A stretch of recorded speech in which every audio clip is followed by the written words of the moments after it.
Welcome to the Soul of Enterprise, Business and the Transformation Economy, sponsored by Woodard, building your ideal practice with coaching, education, community, and resources. I'm Ron Baker, along with my good friend and Threshold colleague, Ed Kless. On today's show, folks, we promise nothing about tariffs. Nothing. Done. Over it.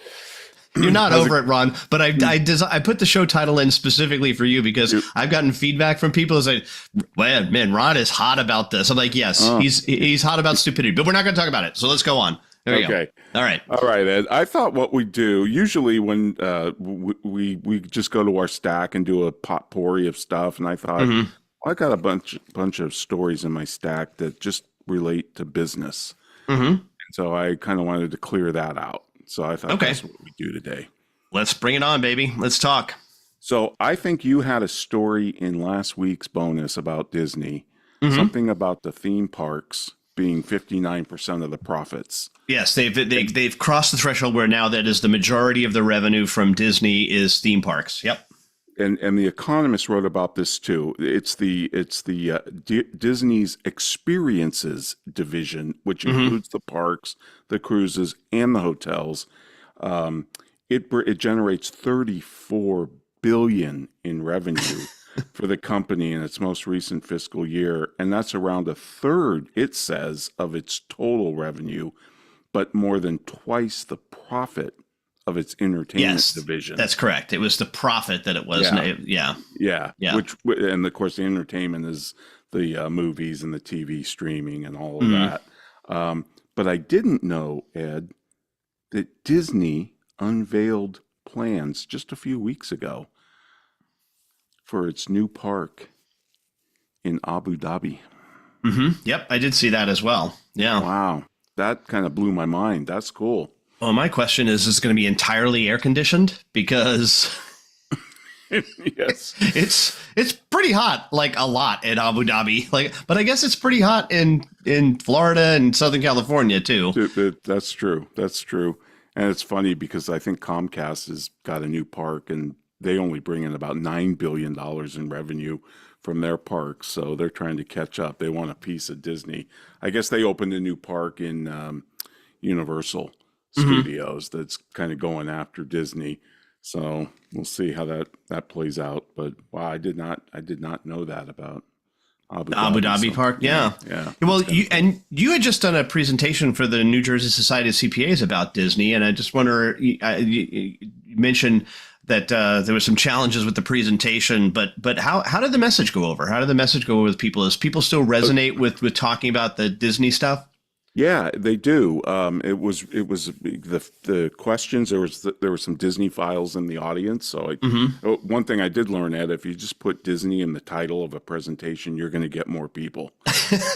So just it's like clickbait, right? Yeah. That's and I had a guy who asked me. In fact, it was one of the AV guys. He said I worked at what was it, Paradise Island in Walt Disney World. That's where they had restaurants, and I think that was the little place that every day was New Year's Eve, and so they'd have a party in all the restaurants and bar. It was a bar scene, and he said, "So what?" Treasure Island. Thank you. Yes. That's it.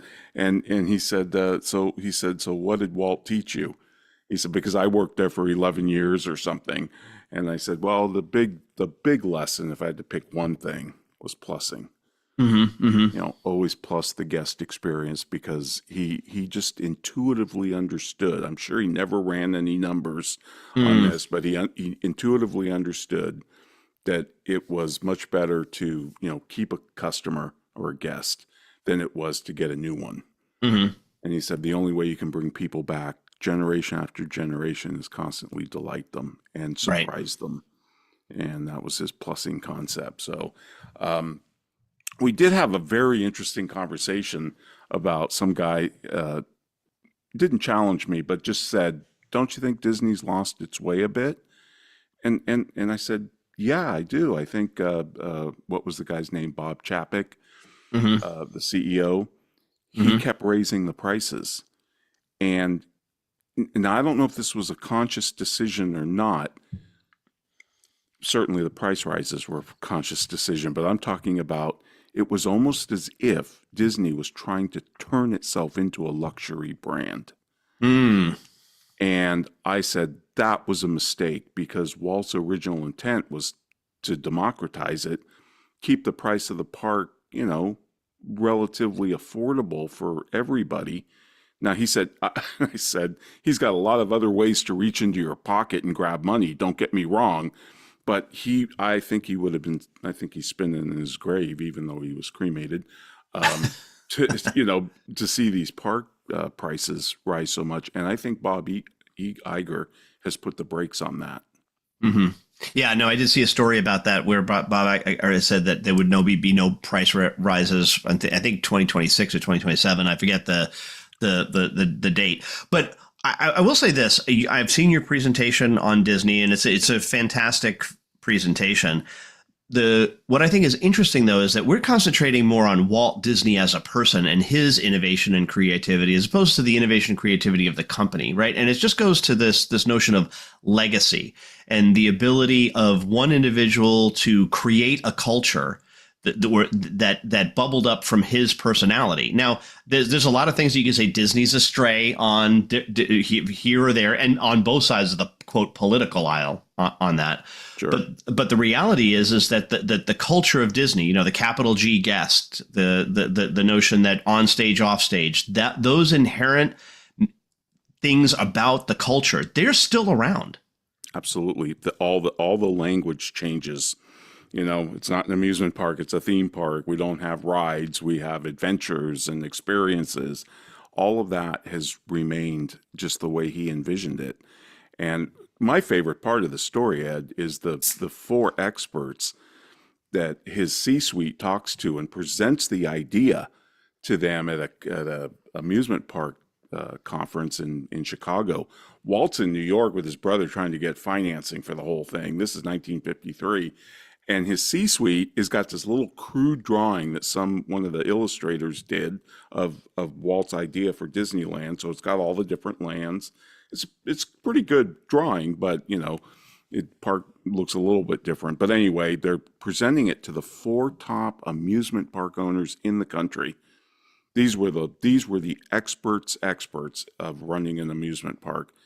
And man, they went after this page after page about all the things wrong with Disney's idea. It'll never make money. He's got way too much space dedicated to things that don't produce revenue, like the fire department and town hall. None of these things make any money. And custom rides, are you kidding? You're going to build custom rides? Only off-the-shelf rides work. And there's no beer, there's no hot dog sales, there's no Ferris wheel. There should be an entrance in all 4 corners, There can't be one entrance. You're going to have a bottleneck. I mean, all the way down the line, they told him a million reasons why this wouldn't work. He ended up hiring 2 of them as consultants and probably never listened to them. He just wanted them there for devil's advocate. Yeah. But it's just a great testament to how entrepreneurs will do things, even though everybody tells them that it won't work. I mean, they told Steve Jobs the same thing. They said, really? You're going to open Apple stores? It's going to be lights out in 6 months, probably less. Mm-hmm. And of course, now Apple stores have sales per square feet higher than Cartier. Yeah. Well, because they were experts in running amusement parks, not theme parks. And that's the vision that Walt brought to bear on that. I did see, however, I don't know why this crossed my desk this week, and I didn't get a chance to vet it as to whether or not it's true. You may know that Walt was fired from one of his journalism jobs for, quote, lack of creativity.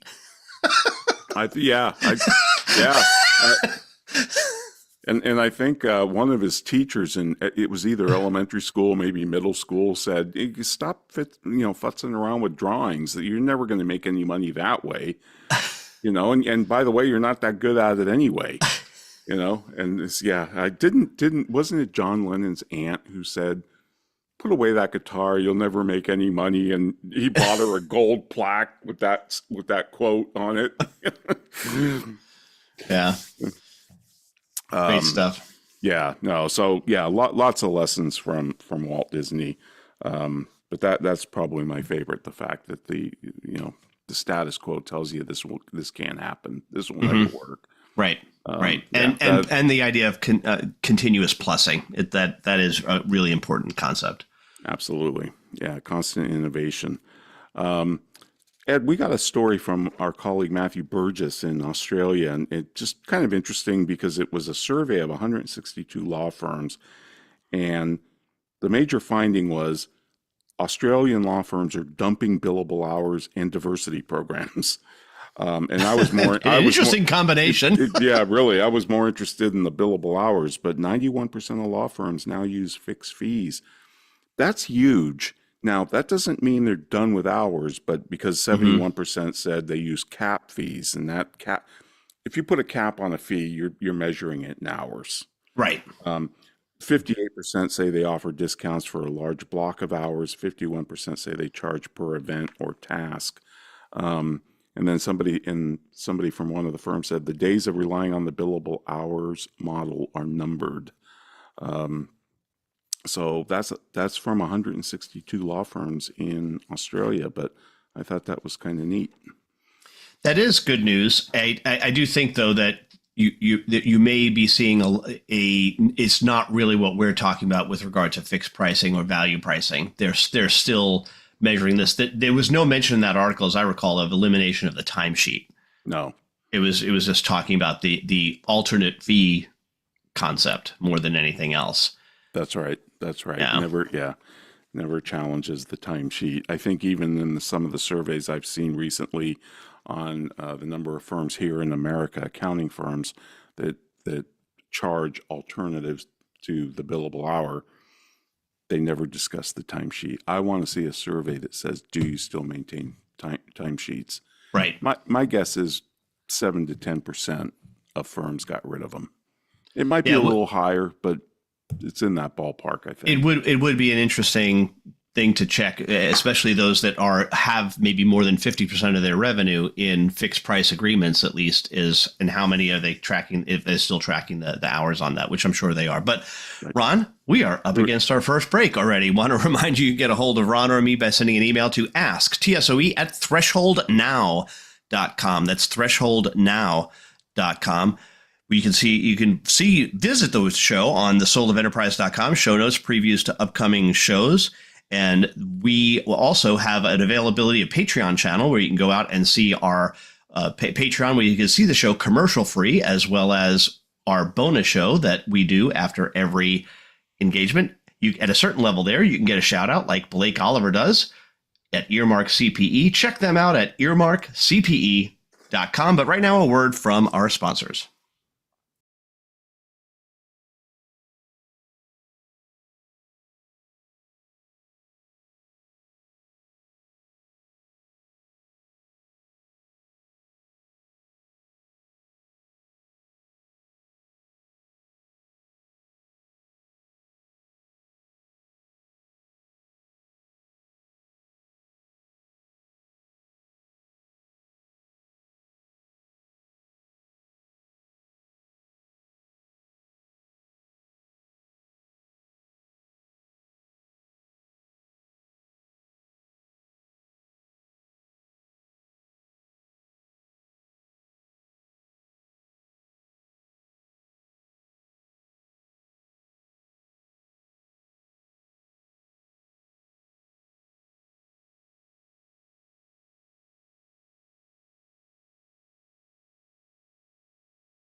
Oh, welcome back, everybody. We're talking about business things because we don't want to talk about tariffs anymore.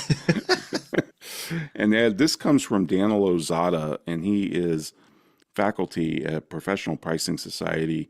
He's got a LinkedIn page, and he usually drops something every week. Pretty interesting stuff. He's also written a few books, but this one was on Amazon's algorithmic pricing, ruthless efficiency, shaky trust. So pretty interesting. Here's interesting fact. Amazon tweaks millions of prices every single day, an eye-popping 2.5 million plus changes every 24 hours. So I don't doubt it. Yeah. Right in airline territory, In practice, it's not always so pretty. He talks about a project known internally as Project Nessie, which quietly nudged prices higher, extracting $1 billion plus from shoppers before Amazon shut it down. Okay. So the question is, why would they shut it down? I mean, if it was, if it was moving things kind of like dynamic pricing, right? Yeah.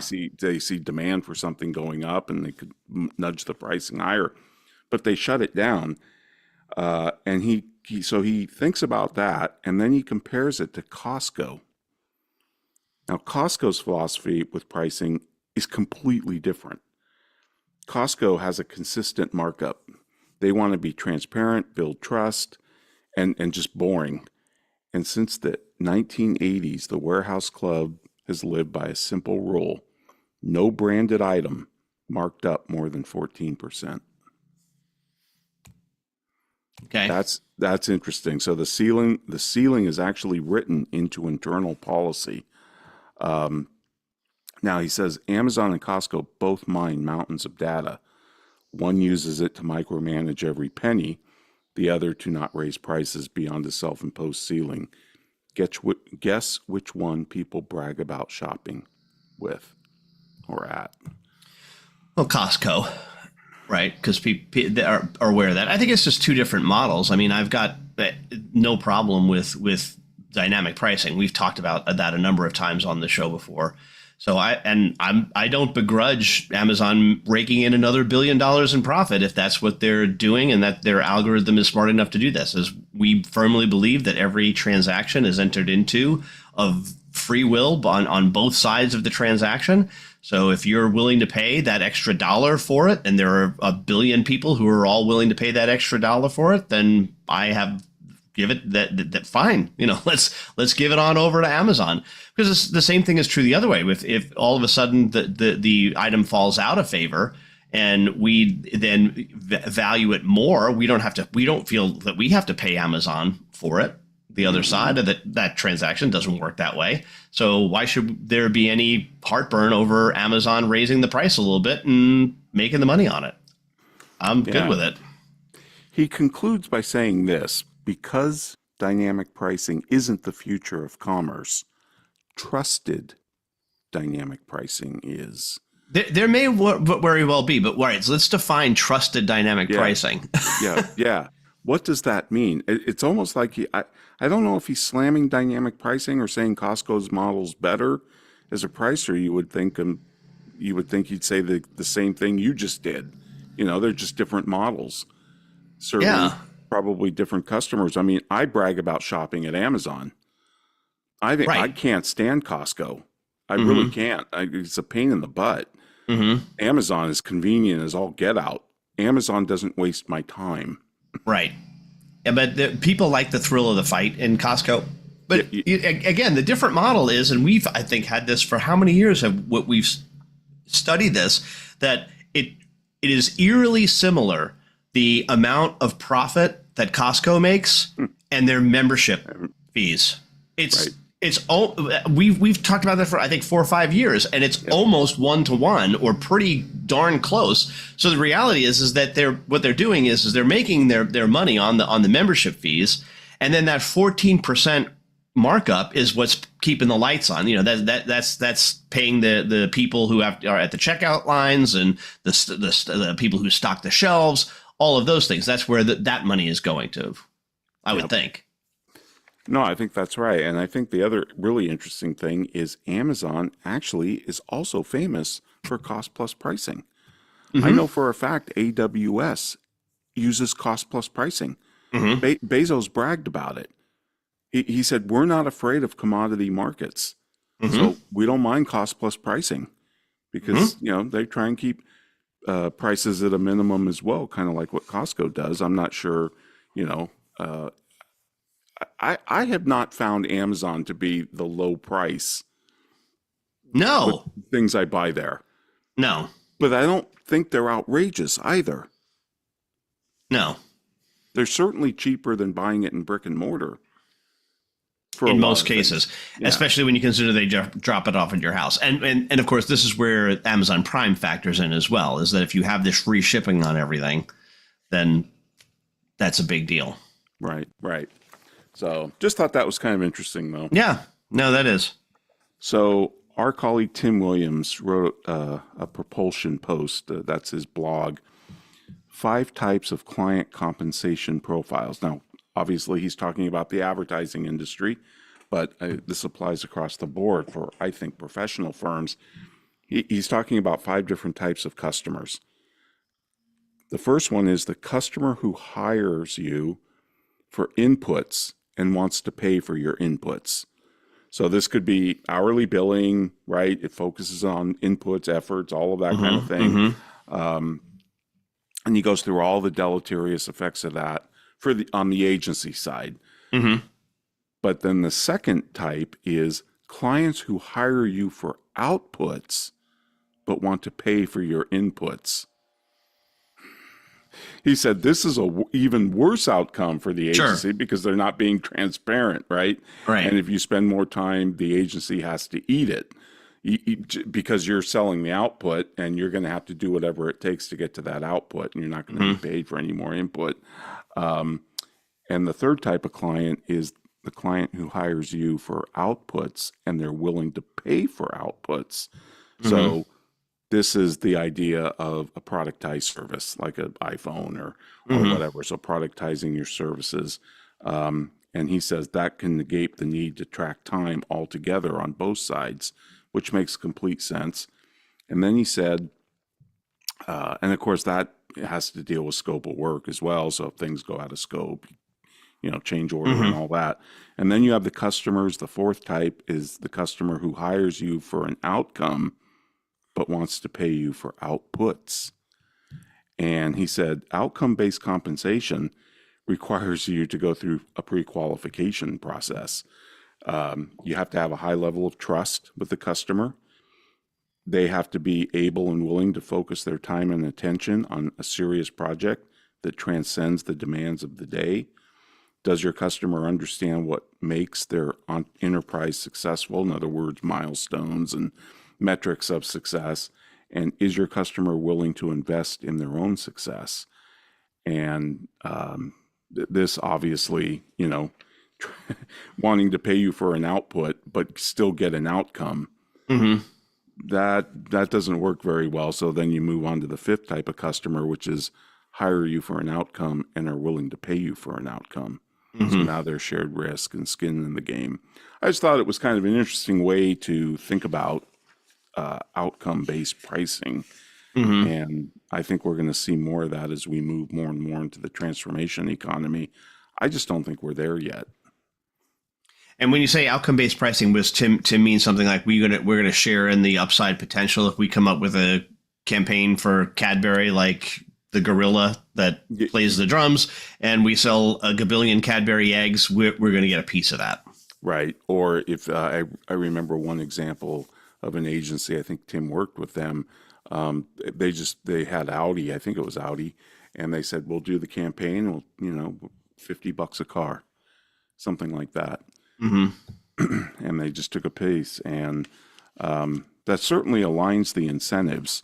Yeah. So, but I, this distinction between an input and an output and an outcome tracks really nicely with the whole transformation economy. I just think we need to get the language right. We should stop talking about outcomes and start calling them transformations. So the question then that I have is, why do you think that there are people who are not willing to pay for outcomes? If the outcome is a shared risk, and there's an equal downside for the person who's purchasing the outcome, because if the outcome doesn't happen, they're not going to pay. why do people not want to do that? They think that they're getting ripped off if the outcome is far superior than what they anticipated. Yeah. I think that's it more than anything. That, well, if we have windfall profits, why should we share such a big amount with you? Right. Well, sure, because we were the ones. Yeah, we helped you. That's why. Yeah, but we've got the brand, we've got the IP, we did the selling. We took all the risk. Well, I think this is some of the pushback that firms get when they try and introduce a tip clause. They hear the same type of thing. Why don't you just charge me by the hour? Yeah. Why should I give you $1 million if you help me sell my business when you would have charged me 50 grand by the hour to sell it?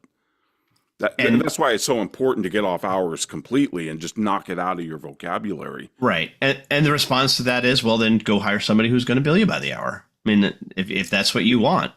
And there's lots of firms that are willing to do that. Right. Okay. Well, so but then you have to say that then you, as a value proposition, have to say, not only I'm going to make you significantly more. That's why you want to hire me. And that's why you want to hire me on an outcome basis. Right. Right. Joe Pine recently wrote a post about outcome-based charging, and charging for change, as he calls it, which is more about transformations. And he gave some really interesting examples. I'm not going to go through this because it's not public really, but when his book comes out, this will be in there.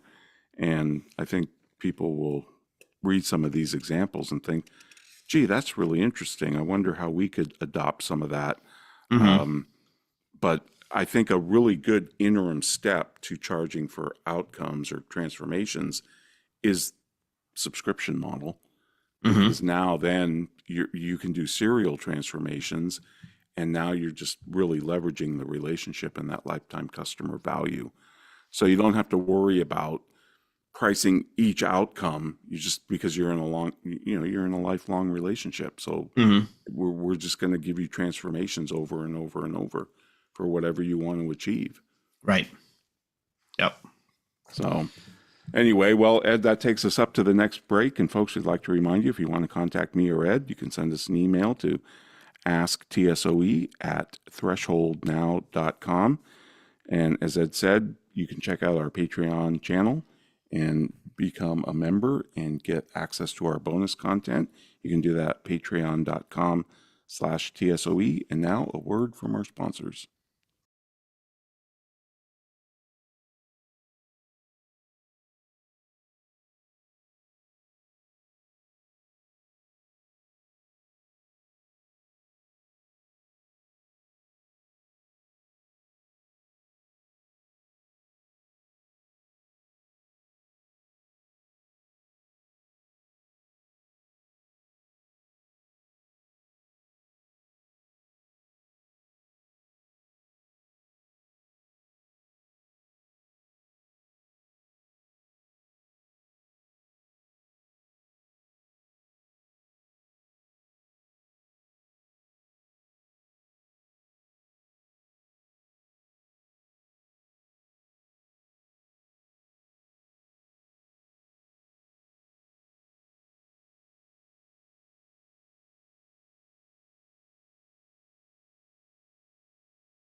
Welcome back, everybody. We're talking no tariffs.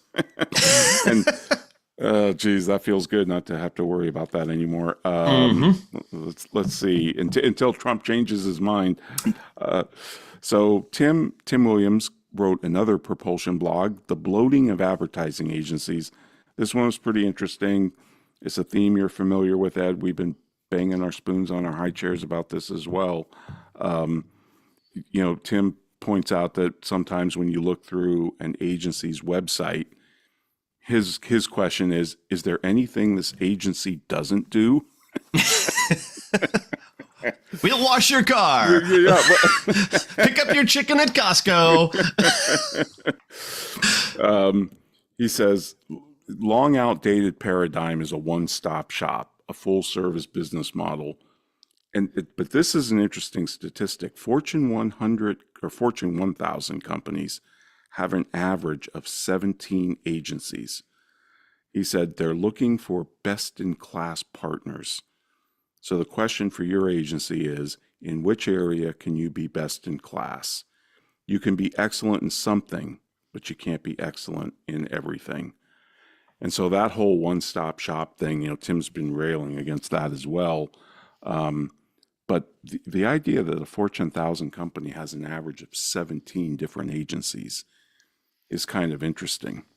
That's wild. They probably have 17 different law firms too. Yeah, there was a movement to consolidate those a bit, but I'm not sure how successful that was. But right, but agencies make sense because there's digital media, social media, all these different niches that they can go into. It also reminds me of Dan Morris, our colleague, CPA colleague from San Jose. He used to say, I don't want to be a one-stop shop because I can't. He said, but I want to be the first stop shop. I want the client to call me first, no matter what they're trying to do, because maybe we can do it. But even more importantly, if we can't do it, then somebody probably in our network can do it. And he wanted to be able to control that relationship. And well, that was his concept of the co-pilot, right? There's only one person sitting next to me in the co-pilot seat at any one time. That's his the plane analogy and adaptive capacity. And his concierge model. He was talking about the concierge model way back in the 90s and said, I want to be like the concierge. Hey, I want Super Bowl tickets. I want New York restaurant reservations in this 5-star place or whatever. And if you think about it, that's kind of what the DPC docs are doing too. Well, that's the real trusted advisor that David Maester was talking about. And we've done shows on the fact that stop with the trusted advisor. And that's similar to full service firm, that we are your trusted advisor thing is way worn out. I can't believe that firms still are harping all over that. I hear it all the time, still to this day. We're the trusted advisor. We're the trusted advisor. We're the trusted advisor. Really? And then, Joey Havens had that great exercise where he would take you through. He's like, okay, so you're a trusted advisor? Yes. Oh, good. All right. So I got 5 questions for you. Write down your top 10 customers that you can think of. Can't think of all 10 of them? Huh, really? That's interesting. You couldn't think of all top 10 of the people that you're a trusted advisor to? All right, number 2, what strategic conversation have you had with them in the last quarter? Oh, no strategic conversation? Where's your really? You're a trusted advisor, huh? Right? And then he would just go on and on and on. How many of you know what their strategy is? Even know what it is? I know, and I like that. I like Haven's criteria there, but let me give you one that I think is even better. But it's almost an impossible standard, but I love it anyway. Well, that's the point, though. Yeah, okay. It is the point. Yeah. And it's Mark Gandy. And Gandy, and he doesn't use this phrase, he does fractional CFO work, but he hates the term. He said, there's nothing fractional about me. Right. I love, which I just love. No, that's great. So it's CFO services. So here's Mark Gandy's definition of CFO, even if it's fractional, part-time, whatever you want to call it. He says, if something happens to the CEO, you can step in and grow that business year to year. I love that. That is a brutal criteria, but that's what makes it so inspiring. Right. That you could actually take over the business and it would be almost seamless, succession, which I think is a real interesting way to think about it. So going back to this, the companies that have multiple agencies, what is it? It's the Fortune 1000 or Fortune 500? I forget which one. Okay. 1,000. Yep. And then I immediately made the comment that, well, they have multiple law firms too, which is probably true. And some of that is just to conflict of interest others out, like if they ever get sued, right? So part of that is like, we're on retainers. They can't sue us is really what that, but how many have multiple accounting firms? Probably not many. Certainly not auditing firms. They might now. A lot of them do use like a Big Four for their audit, and they might go to another Big Four for the consulting. just to keep the independence factor at bay, Sure. So we do see that, but yeah, it also reminds me too, Ed, of I remember sitting in a room with CMOs from like Fortune 500, even actually Fortune 100 companies, outfits like Ford and Procter and Gamble, and they sit around and they kind of were talking about the conflict of interest rules in advertising. So if whoever Coke's agency is, Pepsi ain't going to go near them. They're conflicted out. Right. And the CMOs were talking to one another, and they're like, "Do you use McKinsey?" "Yeah, we use McKinsey. We use them too." "Do you use Bain and Company?" "Yep, we use them too." And they're like, "What are we doing with these conflict rules? Wouldn't we want an agency who knows how to sell beverages?" Right. Right. It's always fascinated me, but I don't think it's changed. No, that much. But would you conflict in accounting too? If you were the auditors for Pepsi, would Coke be like, we don't want to be with that firm either? I mean, I don't. No, not at all. I mean, a lot of accounting firms, they do banks, and they'll have Wells Fargo and maybe B of A. I mean, and that doesn't bring up any conflicts at all. No, in fact, it brings up the idea of going deep in a particular industry, right? And like the industry expertise, that's what we're selling on. So, and it's just interesting that the different professional models, how they might approach this whole notion of conflict or not.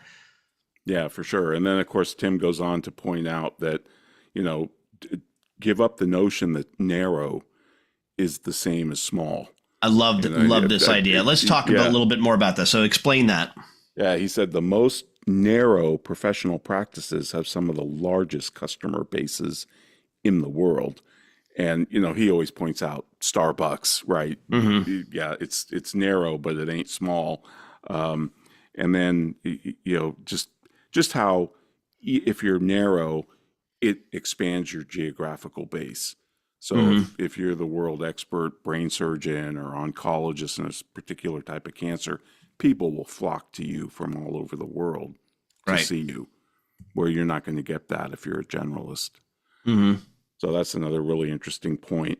And then he ends by saying, and just the way he words stuff, I love it. He says, by doing a few things well, you become intensely appealing to a select group of prospects, as compared to a generalist strategy in which you are only mildly appealing to prospective customers who can easily find similar services elsewhere. So he's just, again, making the point that you can't be all things to all people, and you're defined by the customers that you don't have. That is such a profound statement.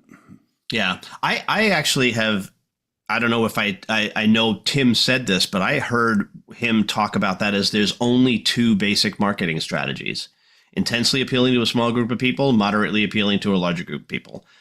Yeah. Those are the two choices. That's it. Yep. Yep. And that kind of bleeds into his the next article that I want to talk about that he wrote, because I kind of love this. He talks about lovers and haters, the test of a strong brand. He says in every category, including professional services, brands that flourish are not those with no detractors, but rather those with the highest love-hate ratio. A brand that lacks critics is almost certainly a brand that no one cares about. I love this. He says, from the New York Yankees to the New York Times. Yep. He said, start exploring ways to be polarizing, not in a negative way, but in a way that clearly sends the signal we're not for everyone. Being lovable doesn't get you loved. What gets you loved is standing for something. Successful brands are able to plot their position on the spectrum of love and hate, and to be in the middle is death. For one of America's most innovative jewelers is www, I had no idea, IHateStevenSinger.com. To sign up for his mailing list, you join the haters is what it says. And he says, this is great. He says, my colleague Ron Baker, one of the early proponents of value-led pricing for professional firms, knew he had finally arrived when an anti-fan created the website ronbakersucks.com. No longer there anymore, but it's okay. In the time machine, though, right? I think it's in the time machine. Maybe we should try to bring that back and stick it under the Threshold website. That would be hysterical. That was Paul Oper, and that was so funny. I remember when he did that. Mm-hmm. I was picking on him in a presentation. I held up his actual OBK timesheet. This is when they still did them. So this was in the early years. And I said, look at this timesheet, folks. I said, it starts at 6 a.m. in the morning, and you turn it over, and it goes to 7 p.m. at night. And he called his assistant right then and there, and he said, reserve ronbakersucks.com. And then he goes on to say, most brands, like most people, covet acceptance, but the white tent strategy is actually the absence of a strategy because it fails to define who and what you will leave out. Noteworthy brands are characterized by positive polarization, and otherwise you have white line fever. That's the trance-like experience one has driving, like the Utah salt flats, just that whole white line in the middle. The first step isn't to change your practice, but rather to change your paradigm. The worst reaction to brand marketing isn't hate, it's apathy. Mm-hmm. That's a really good point. I absolutely agree. And if we haven't, which I know we haven't talked about it recently, so I'll just make the recommendation again. If you have not read Tim Williams' book, Positioning for Professionals, you need to go to Amazon immediately and get that book. It's still one of the great works out there from a positioning standpoint. Absolutely, and and we guarantee it here at Threshold. That's right. He won't guarantee it, but we will buy it from you. Yes, if you don't like it, we will buy it from you. No, it is a great book. So, Ed, we're up against it again, and folks, if you want to contact me or Ed, you can send us an email to asktsoe@thresholdnow.com. Now we want to hear from our sponsor, Woodard, and their Scaling New Heights, which is coming up, Ed, in a couple of weeks. Yeah. I'll be doing 4 presentations there. So looking forward to meeting people out there. Always love doing scaling. It's a great conference. And now a word from our sponsor, Woodard.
All right. Well, welcome back, everybody. We're not talking about tariffs, but we're talking all things business.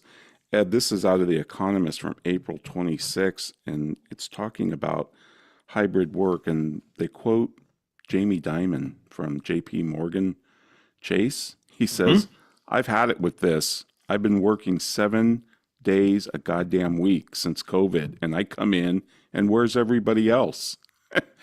And so he put an end to, working from home. A survey of 16,000 university graduates in 40 countries done by Nicholas Bloom of Stanford University said the average respondent worked 1.3 days a week at home in late 2024 and early 25, about the same as in 2023. Canadians clocked in at 1.9 home days a week. Britain's 1.8, America 1.6, and French and Danish spend about 1 day a week at home.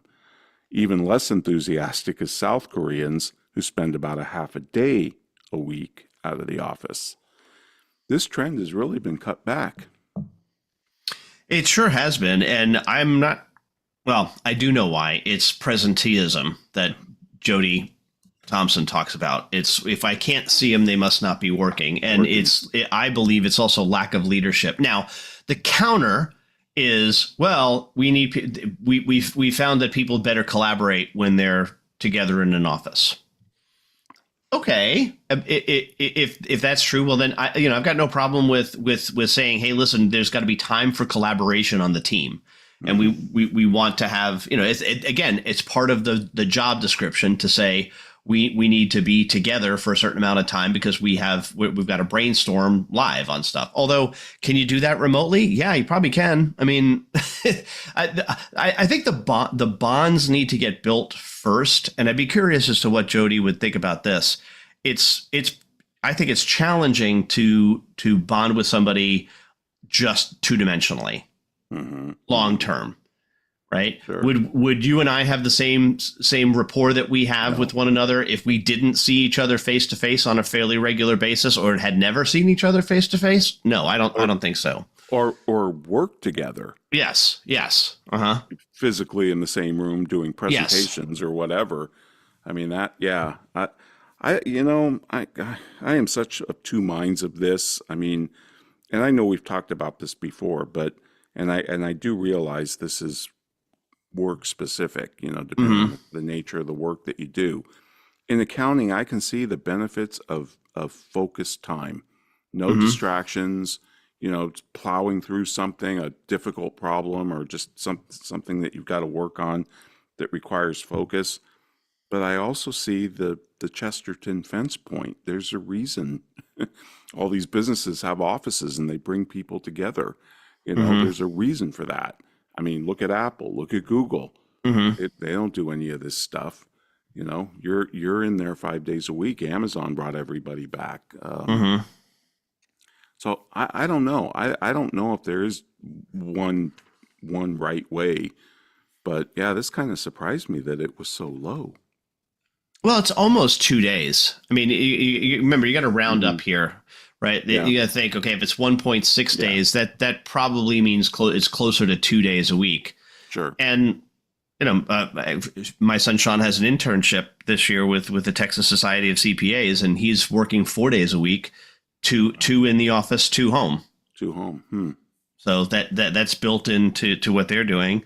My spouse, she's 2 days. She's only 2 days a week in her office. Now she's 5+ days a week because she does stuff obviously on weekends. She's getting paid a salary and is not clocking in, but but 2 days a week she goes in, but not for the entire day. I mean, she goes in early and then leaves. Well, it's probably 8 hours now that I think about it, because she gets in there really early and then leaves at 3. So, the other thing this makes me think of too, Ed, you had that article, was it out of the Dispatch by Scott Lincecum? About AI is going to create more jobs. Correct. Yeah. And that was a really interesting piece. I did like it. But then I just read today Andrew Studiford talking about how AI is knocking out like internships for one. Correct. And the bottom rung of people, because they're turning those tasks over to AI and they're just not hiring at an entry-level position anymore. Right, which leads to another challenge, and that is sometimes these entry-level positions are the things that were the feeders for the next level. So, for example, if you turn your entire customer service or what do they call it, marketing services, where you're trying to qualify leads. If you turn that over to AI agents but that's where your new salespeople came from. You would hire 50 of those people, and 5 of them would eventually make it up the ranks and become the next level of sales folks. So it's interesting to see what will happen then. I guess we just hire direct into those sales positions, I suppose. I don't know, and I think this might lead into your next story, which is everyone is complaining they don't have enough people. I mean, we're still at virtual full employment in the United States. Yeah, no, and this is out of The Economist from March 15th, and it says low unemployment America, a third of firms say they experience recruitment challenges. In high unemployment Italy, a quarter have the same complaints. From Hong Kong to Guatemala, over two-thirds of employers moan about a talent shortage. The story is consistent over time. The story is also consistent across industries. Some economists say there is a lack of blue-collar workers. Others worry about who's going to pick the vegetables. Still Alex Tarabek of George Mason University, his worry, the extreme shortage of high IQ workers. He says people always say there is a labor shortage. The term is slippery, perhaps even incoherent. So, and this is a fascinating article. It says at the micro level, it presents a different story. Labor shortage is a question of price and distribution rather than scarcity. What it really means is that the employer cannot hire them at the wage it would like to pay. The labor shortage thus implies a normative claim that there should be more workers at the prevailing wage rate, rather than describing an economic reality. And then it says, dig into the data even deeper. The evidence of shortage often melts away. Construction is a classic example of a shortage occupation. In the past decade, the share of the American workforce in construction rose from 4.5 to 5.2%. That doesn't scream shortage. But data on wages has been slower than the overall average. And he says, even high wages are not necessarily proof of a labor shortage. No amount of wage increases is going to create more of, Steve Curry, or take your famous, whatever your favorite sports star is, right? He said, this is Tabarrak's air about high IQ workers. There's always scarcity of very high performing individuals. Otherwise, they wouldn't be high performing individuals, right? Exactly. And there's only so many high IQ people. He said the real culprit is stringent occupational licensing requirements that make it difficult for workers to move in and out of, jobs in demand. And he also talks about how, and this is an interesting point I've never considered, but in a lot of countries, if business people say there's shortages, there's healthy subsidies up for grabs. There's all sorts of credits and things for hiring people and all of that. That's kind of interesting. And this guy says politicians just need to get out of the way. And relaxing land use rules would also allow people to move to areas where job growth is strongest. Yeah, I mean, it's complicated, right? It's all interconnected with some of these things. But I think you're right. I mean, the fact that people can't find decent places to live at a lower price, which creates the housing shortage, which creates a lack of people in that particular area. What is interesting though is the first part of that article where he was saying, the shortage is just a shortage of people willing to work at that particular wage. Is that true, though?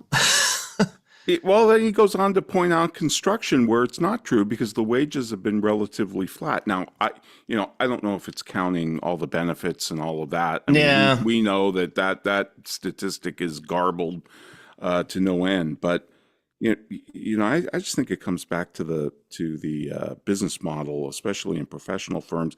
But the other thing that Walt taught me, Ed, and I know we're almost out here, but is that one of the last projects Walt Disney worked on before he passed was CalArts. And CalArts was the school where he wanted to bring animators and just talent, just raw talent, artists, animators, drawers, all that type of thing. I mean, Lasseter went there from Pixar and all of that. And he saw that we need feeders, we need a feeder system to hire talent. He had that vision. The accounting profession for professional firms, they don't have that vision. And they could do it. They have the money. They could do it. They could do things or even just give internships or pay for kids, like Sean, to go to an accounting conference, stuff like that. You don't see the professions doing that. and yet they sit around and moan about investing in the future, truly investing in the future. All right. Well, Ron, we're done here for today. What do we got coming up next week? I think we have Jackie Meyer, Ed. We do. Okay, she's going to talk about her new, Tax IQ platform to help firms with pricing. So I'm looking forward to that. All right, I'll see you in 167 hours. This has been The Soul of Enterprise, Business in the Transformation Economy, sponsored by Woodard, building your ideal practice with coaching, education, community, and resources. Join us next week, folks, on Friday at noon Pacific time. In the meantime, check us out at thesoulofenterprise.com. We'll have full show notes and links to the stories that we talked about today.